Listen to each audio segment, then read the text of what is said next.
Magandang araw mga Inday. Nagbabalik na si Inday Burkat.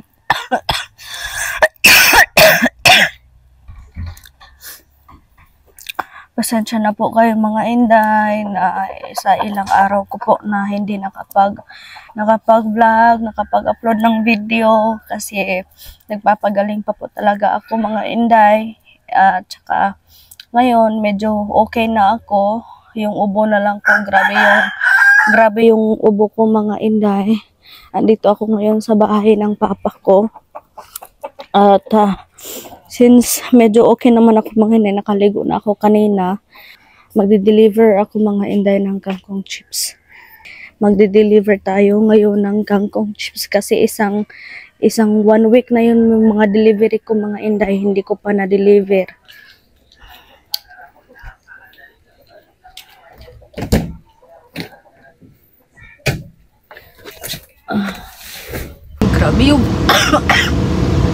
Grabe yung ubo ko mga buryat na ang tigas yung ubo ko, tapos ang sakit dito sa lalamunan ko mga Inday.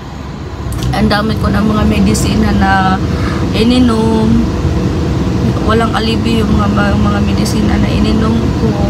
Uminom ako ng Solmiox, uminom ako ng marami mga Inday. Nagpapasalamat rin ako kasi yung sama ng katawan ko, nawala na yung sama ng katawan ko. Hindi naman siya talaga totally fully na nawala yung sama ng katawan ko, yung pagod ng katawan ko andyan pa rin mga Inday. Pero isang 1 week na akong nakalubog mga Inday. So maghalos 1 week na akong nakalubog. Tapos simula nung nakarating ako dito mga Inday sa probinsya namin, may kangkong chips ako na dinideliver mga Inday. So marami akong order na pending since last week pa.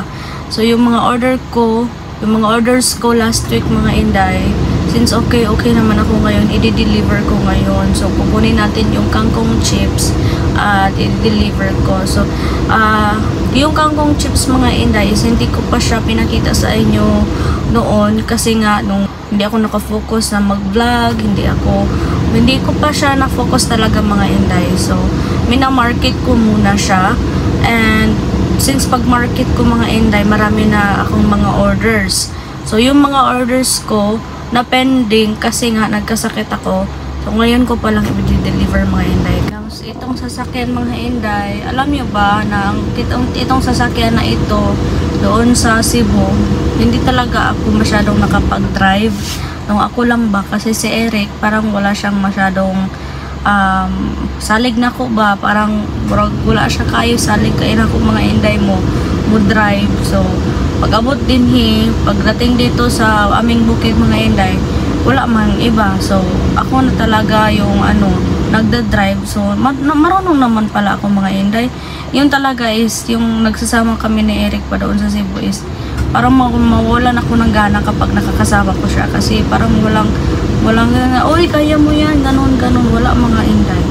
So since wala naman siya, pinangalan man niya to sa akin, so kailangan ko talagang matutunan.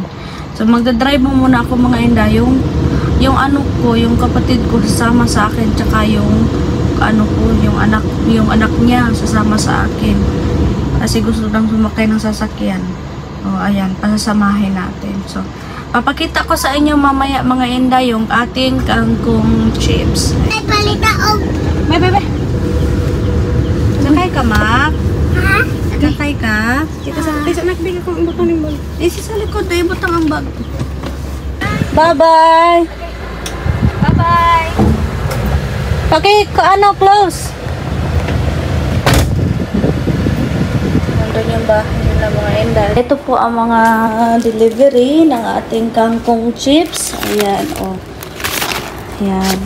Ito po ay mayroon po tayong 4 na flavor. Sour cream, chili barbecue, at saka may cheese po tayo, at saka may barbecue po tayo.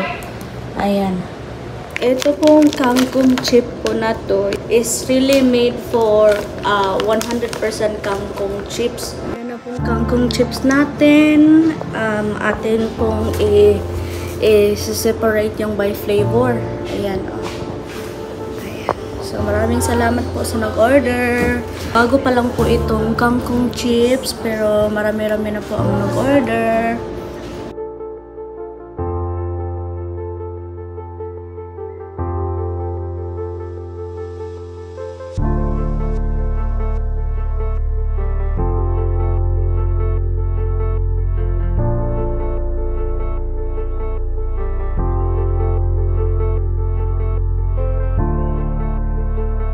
Pagkatapos ko po mag-separate ng mga orders, ay umuwi po ako sa bahay ni Papa at nagpatawag na rin po ako ng manghihilot kasi bumalik po ng masama yung pakiramdam ko kaya nagpahilot agad ako. Good morning mga inday, mga dudo, mga uncle, mga auntie.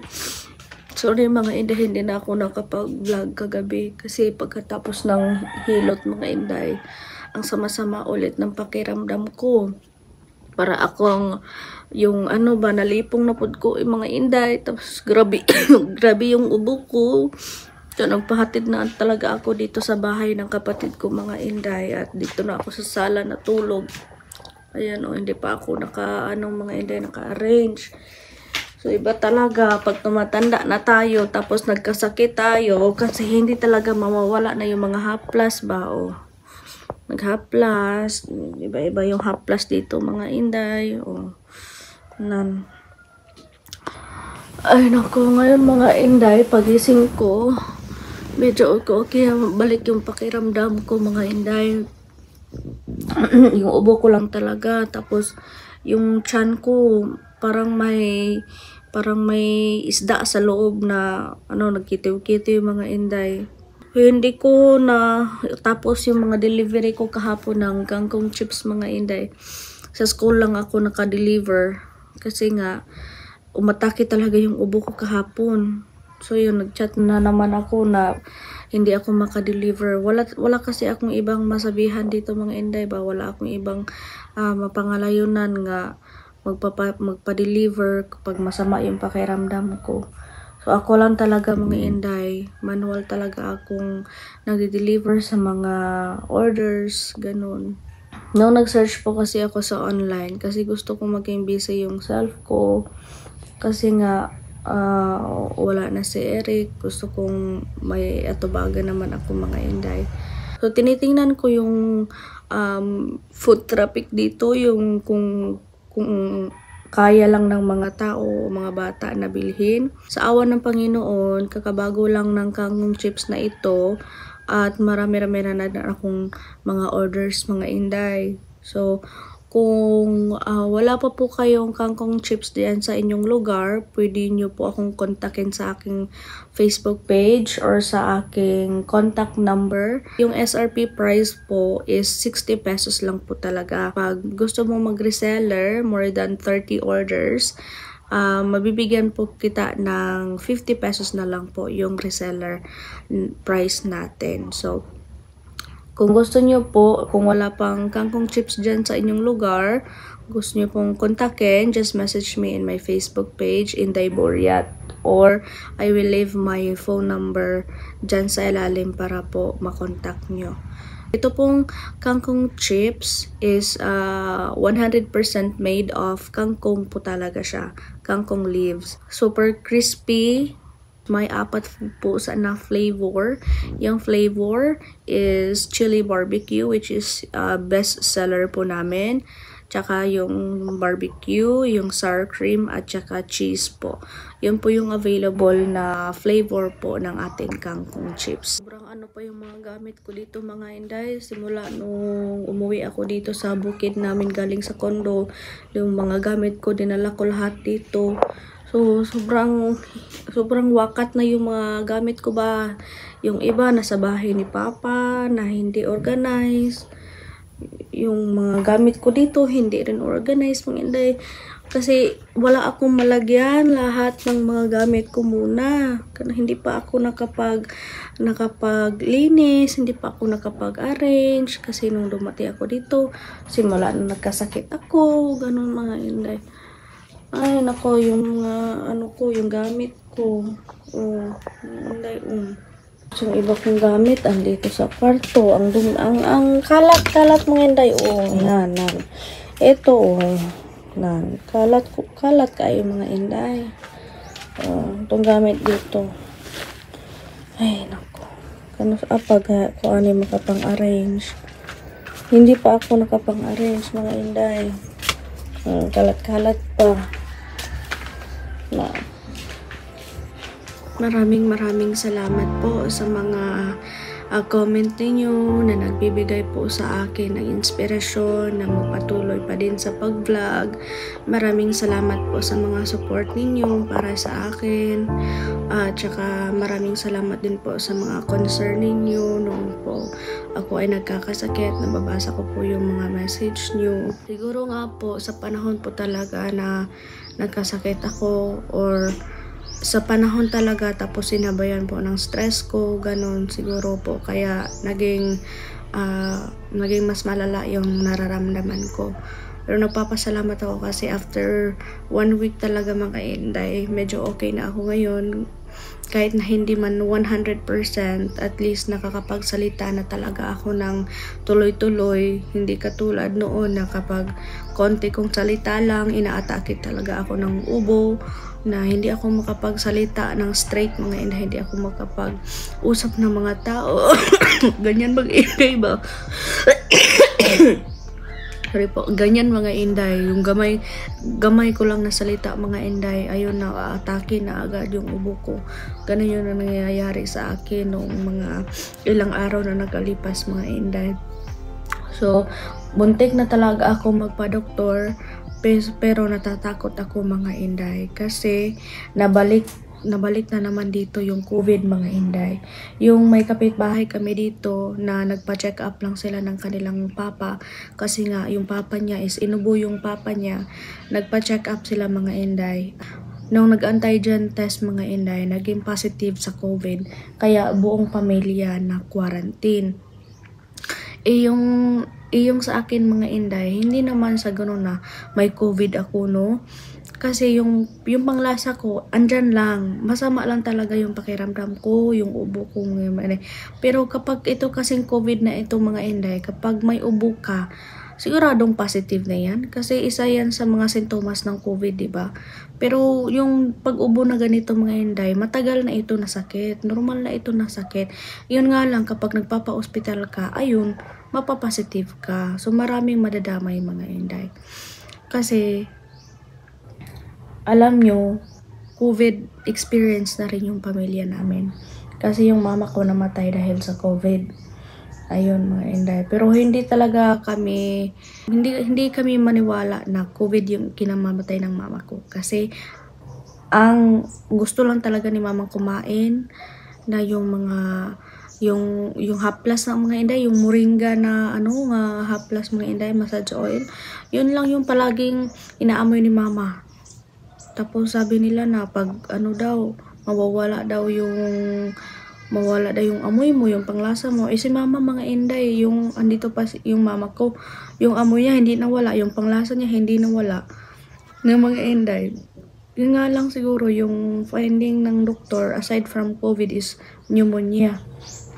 So pneumonia siguro mga inday, talaga kami, may pneumonia si mama, pero yung COVID hindi mga inday. Katawan ko lang talaga ang kapoy. Tapos yung ubo ko. Yun lang mga inday. Miss kong kumain ng gulay mga inday ba? Yung amote. Marami yung amote yung kapatid ko dito sa labas mga inday. Kaso nga lang, may means ako. May regla ako mga inday. Sabi ng mama ko noon, kapag daw yung babae may means, bawal daw maglapit sa mga tanim kasi mamamatay daw. So wala man akong iba ditong please mga inday, wala akong iba ditong masabihan na kukuha ng gulay. So ako na lang yung kukuha mga inday. Ayan dito lang sa paligid ng ate ko mga inday, yung gulay ito ito mga inday, laki-laki pa ng mga dahon na. Tapos dito, yung ibang klaseng amote, malalaki din yung mga dahon mga inday. Nan. Ito yung gusto ko na kainin. Yung mag-ano ka lang ba, magpabukal ng tubig, magpakulo ka lang ng tubig, tapos ilagay lang ito doon. Kami na ni kaayop anuhon mga inday ba, kanang apan-apanon. Wala man akong kasama dito mga inday kasi yung kapatid ko araw-araw nasa trabaho. Ako lang dito mag-isa. Kaya nagkasakit akong mga inday, ako lang talaga dito mag-isa. Ako lang talaga dito mga inday magagawa ng mga inumin ko, gamot ko. Ayun. Iba talaga pag may nanay mga inday, no? Namimiss ko talaga si mama mga inday. Yung mga past days na nagkasakit ako dito mga inday, si mama talaga yung palagi kong iniisip. Kasi si mama noon sobrang pag nagkasakit ako, andyan si mama, maghihilot agad. Andyan si mama, magbibigay ng pagkain sa'yo. Talagang umaga ka sa nanay. Ngayon mga inday, magkasakit, wala. Yan talaga ang buhay. Ngayon ako. Kaya nasasabi ko talaga mga inday na yung mga may nanay pa dyan, ang swerte nyo. Mahalin nyo ang nanay nyo hanggang andito pa sila sa mundo. Ito yung wala sa syudad mga inday. Bihira ka lang makakain ng presko ng mga gulay-gulay sa syudad mga inday. Ito ang maganda pag nasa probinsya ka. Gusto mo kumain ng presko, makakain ka talaga. Hugasan natin. Masarap din to anuhin lang mga inday. Yung parang salad lang, hindi lulutuan, hindi ng mainit na tubig, hindi pakuluan.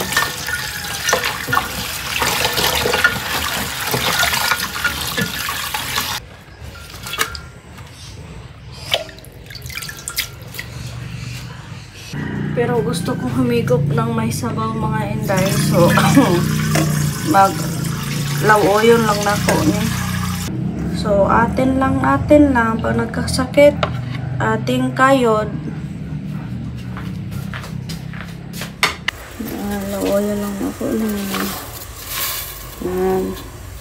Alam nyo ba, ito yung mahirap sa buhay.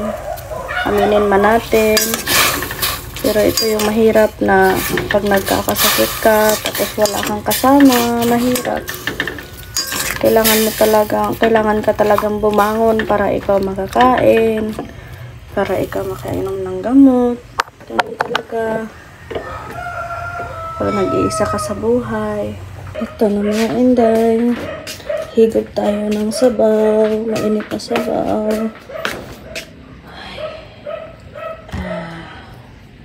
Yung mga inday, kain po tayo.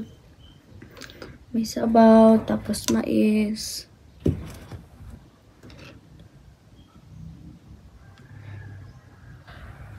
Ayun mga inday, sobrang ng kamay ko mga inday, oh.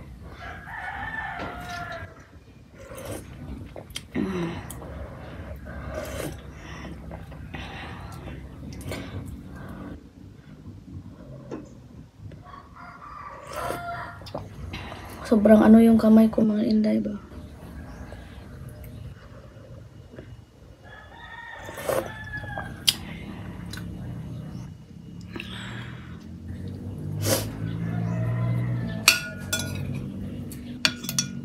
Ito, simpleng buhay.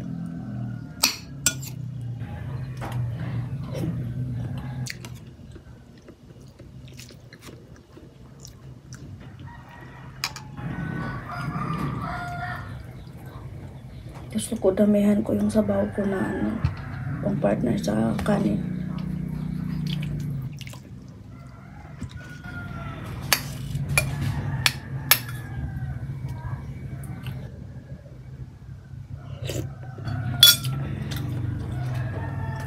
Naalala ko yung una akong nagkasakit na magkasama kami ni Eric mga inday. Hindi niya talaga ako pinakain. Kaya sinabi ko sa kanya noon na kapag magkasakit ako, mas lalo lang ako magkakasakit kasi hindi niya ako pinakain mga inday.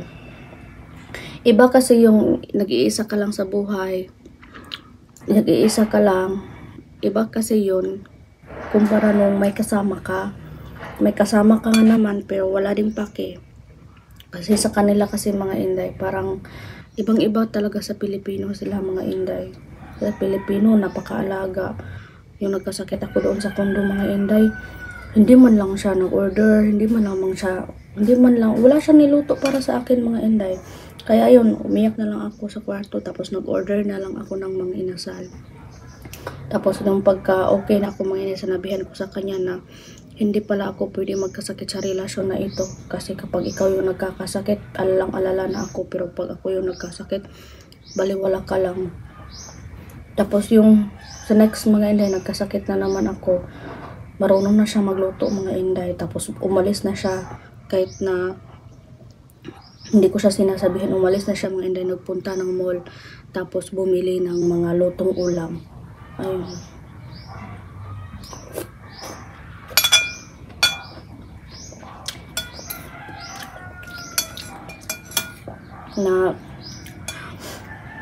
Naisip ko lang mga inday ba yung ganong senaryo.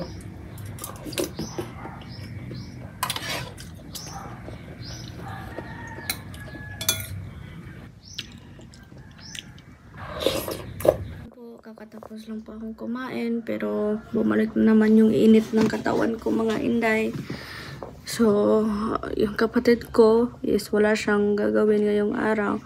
So papakiusapan ko na lang siya na mag-deliver doon sa mga iba ko na orders mga inday. So ayan po, magpapahinga muna lang po ako ulit kasi bumalik yung sama ng pakiramdam ko. At sana ay, pagod na ako, maging masama yung katawan ko mga inday.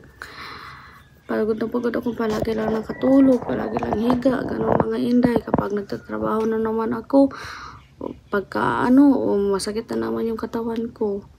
So magpapahinga na lang muna ako mga inday. And kung gusto niyo pong umorder ng ating kangkong chips, message niyo po ako sa Facebook at sa contact number ko po. Ayan lang po. Yan lang po ang update sa buhay natin ngayon. And ingat kayo always. God bless. Maraming salamat po. Bye-bye.